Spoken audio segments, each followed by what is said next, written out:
நமஸ்காரம். திருவம்பாவை 15 ஓரொரு கால்.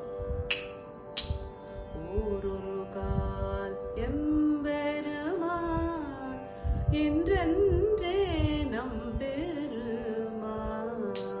ஓரொரு கால் எம்பெருமான் என்றென்றே நம்பெருமான்.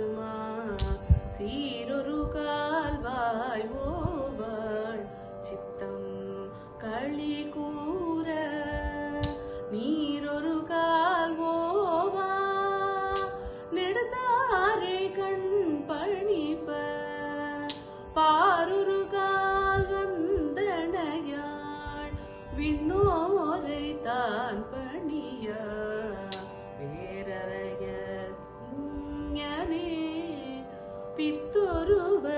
பித்தொருவராமாறும் பேரறைய இஞனே பித்தொருவர் ஆமாறும் ஆரொருவர் இவ்வண்ணம் ஆட்கொள்ளும் வித்தகத்தாள்